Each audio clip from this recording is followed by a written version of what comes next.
PSC miscellaneous এবং clerkship men's পরীক্ষার জন্য আজকে থাকছে এই ভিডিওতে নতুন আরেকটা বাংলা প্রতিবেদন রচনা। এবং আজকের এই ভিডিওর যে আলোচ্য বিষয় সেটা হচ্ছে আধুনিক জীবনে বিজ্ঞাপনের প্রভাব। এই টপিকটা কিন্তু বিভিন্ন চাকরির পরীক্ষায় ডেসক্রিপটিভ পেপারে আমরা ইতিমধ্যেই আসতে দেখেছি বিগত বছরগুলোতে। তো এবছরও কিন্তু এই বিষয়টা ভীষণই গুরুত্বপূর্ণ।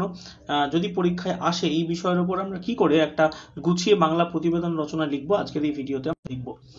প্রথমে আমরা শিরোনাম দেব একটা। এবার এই টপিকের ওপর একটা কমন শিরোনাম খুব হয়, যেটা হচ্ছে মুখ ঢেকে যায় বিজ্ঞাপনে। সেটা অনেকটাই কমন হয়ে গেছে। তো এমন কোনো শিরোনাম দিতে হবে যে বিষয়টার মধ্যে, যে শিরোনামের মধ্যে বিষয়বস্তুটা খুব সুন্দরভাবে থাকবে। মানে এই যে আলোচ্য বিষয় বিজ্ঞাপনের প্রভাব, অ্যাকচুয়ালি আমাদেরকে বলতে হবে মানে যে বিজ্ঞাপন আমাদেরকে মানে ক্রেতাদেরকে বাধ্য করছে কোনো জিনিস কিনতে, অর্থাৎ ক্রেতাদেরকে টার্গেট করেই কিন্তু বিজ্ঞাপনটা দেওয়া হচ্ছে।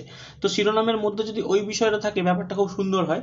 তো সেই জন্য আমি যে শিরোনামটা দিয়েছি সেটা হচ্ছে বিজ্ঞাপনের দুনিয়ায় আমরা ক্রেতা নাকি লক্ষ্যবস্তু। একটা প্রশ্ন চিহ্নও থাকলো, ঠিক আছে, যাতে ইম্প্যাক্টটা একটু বেশি পড়ে। এটা হচ্ছে শিরোনাম। এবং তারপর আমরা যথারীতি জানি যেটা দিতে হয় যে বিশেষ সংবাদদাতা। তারপর আমরা স্থান দিয়ে এবার লিখতে শুরু করব। ক খ গ মার্চ 13। যুগের সাথে পাল্লা দিয়ে বদলাচ্ছে চাহিদা, বদলাচ্ছে রুচি।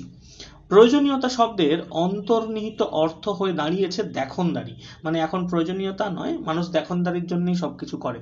বিপণনের ফাঁদে, বিপণন বলতে অ্যাকচুয়ালি বিজ্ঞাপনের কথাই বলা হচ্ছে। বিপণনের ফাঁদে আজ সবকিছুই প্রয়োজনীয় মনে হয় আমজনতার।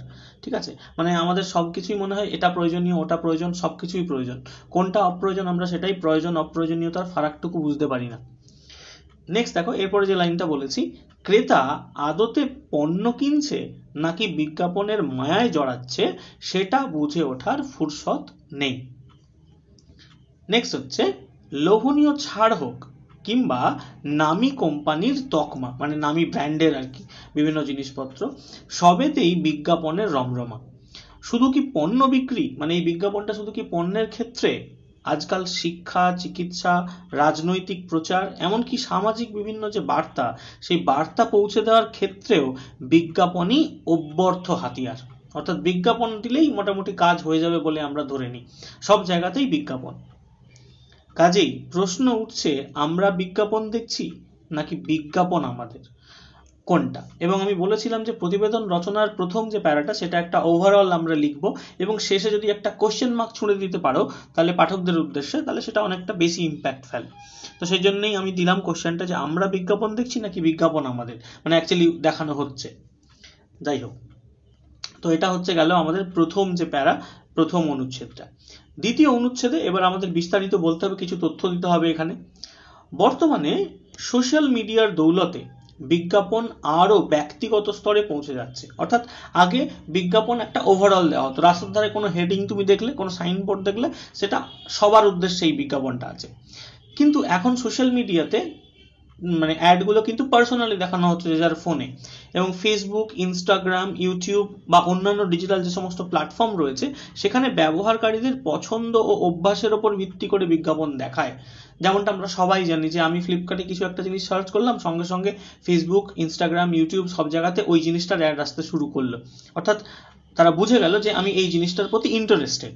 এবং বিজ্ঞাপন আজকাল এতটা মাইনিউট পর্যায়ে চলে গেছে, এতটা নিখুঁত পর্যায়ে চলে গেছে, টার্গেটেড অডিয়েন্স, মানে এক একজন করে ধরে ধরে টার্গেট করে বিজ্ঞাপন দেখানো হয়, এরকম একটা জায়গায় চলে গেছে বিজ্ঞাপন।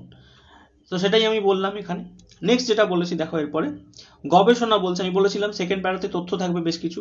একজন মানুষ প্রতিদিন গড়ে 4000 থেকে 10,000 বিজ্ঞাপন দেখে থাকেন, এবং কেবল ভারতেই গড়ে ক্রেতারা বিজ্ঞাপনের জন্যই প্রয়োজনের তুলনায় 35 থেকে 55% অতিরিক্ত পণ্য ক্রয় করেন। এটা হচ্ছে গবেষণা থেকে উঠে আসা তথ্য। ঠিক আছে, বিশেষজ্ঞদের মতে, বিশেষজ্ঞরা কি বলছে, একটা কোটেশন অবশ্যই দিতে হবে, বলেছিলাম যে ভোক্তাদের আকর্ষণীয় করতে এখন কেবল গুণগত মানই যথেষ্ট নয়, পণ্যকে জনপ্রিয় করতে দক্ষ বিজ্ঞাপনই প্রধান ভূমিকা পালন করে। তাহলে ইম্পর্টেন্ট হচ্ছে প্রোডাক্টটার গুণ কতটা সেটা না, ইম্পর্টেন্ট হচ্ছে কেমন বিজ্ঞাপন দিচ্ছি, কেমন মার্কেট সে ক্যাপচার করছে সেইটা। পণ্য অনুযায়ী ভিন্ন ভিন্ন ক্রেতা গোষ্ঠীকে লক্ষ্য করে বানানো হয় বিজ্ঞাপন, যেটা আমি শিরোনামেই প্রথমে বলেছিলাম যে আমরা ক্রেতা নাকি লক্ষ্য বস্তু।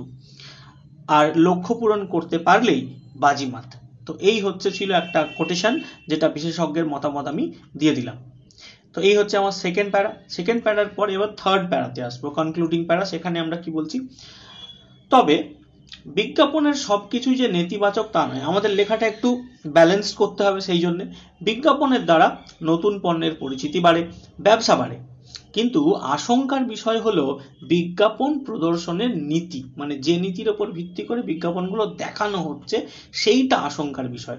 বিজ্ঞাপন জিনিসটাই কিন্তু কোনোদিনও আশঙ্কার বিষয় ছিল না, বিজ্ঞাপন একটা ব্যবসারই অঙ্গ। নেক্সট, উপরন্তু একথাও নির্ভুল যে বিজ্ঞাপনের এই রমরমা বহু গুণে বাড়াচ্ছে পণ্যের মূল্য। অর্থাৎ কোনো একটা প্রোডাক্ট যদি 10 টাকা দাম হয়, বিজ্ঞাপনের জন্যই ওই প্রোডাক্টটা 20 টাকা বা 30 টাকা অবধি দাম হচ্ছে। কারণ পণ্য তৈরি করতে যা খরচ হচ্ছে তার থেকেও বেশি অর্থ ব্যয় হচ্ছে সেই পণ্য বিক্রিতে, বা সেই পণ্যর মানে বিক্রির যে বিজ্ঞাপন, সেই বিজ্ঞাপনের পেছনে। আর পুরোটাই ঘাড়ে এসে পড়ছে ক্রেতার। কিন্তু মজার ব্যাপার কি না, কিন্তু বিপণনের ভেলকিতে সেই বাড়তি মূল্য ক্রেতার যথাযথ মনে হচ্ছে। আমরা মনে করছি না না এটাই ঠিকঠাক প্রাইস, মানে এটা আমরা এতটাই বুঁদ হয়ে গেছি বিজ্ঞাপনের চক্করে। আর এখানেই বিজ্ঞাপনের জয়। নেক্সট, দিনে দিনে আর কেবল মুখ নয়, সারা শরীরই ঢেকে যাচ্ছে বিজ্ঞাপনে। ব্যঙ্গ করে অনেকেই বলছেন, বা আমরা বলতে পারি ব্যঙ্গ করে বিদ্বজনেরা বলছেন যে নেশামুক্ত কেন্দ্রগুলির মতো বিজ্ঞাপনের নেশায় বুঁদ হয়ে থাকা আম জনতারও কাউন্সেলিং দরকার। ঠিক আছে, কাউন্সেলিং শব্দটা ইংরেজি হতে পারে, কিন্তু আমরা বাংলা হরফে লিখেছি, তাহলে কোনো সমস্যা নেই। ঠিক আছে, তো এইভাবে আমরা কিন্তু একটা প্রতিবেদন রচনা লিখতে পারি বিজ্ঞাপনের মানুষের জীবনে প্রভাবের ওপরে। আশা করি ভালো লাগলো ভিডিওটা। যদি ভালো লাগে তাহলে ভিডিওটা অবশ্যই লাইক করে দিও, কমেন্ট করে তোমাদের মতামত জানিও। যদি কোনো নতুন টপিকে তোমরা ভিডিও চাও তো সেই কমেন্টে সেইটা অবশ্যই জানিও, এবং পারলে বন্ধুদের সাথে ভিডিওটা শেয়ার করে দিও। দেখা হচ্ছে আরো একটা নতুন ভিডিওতে।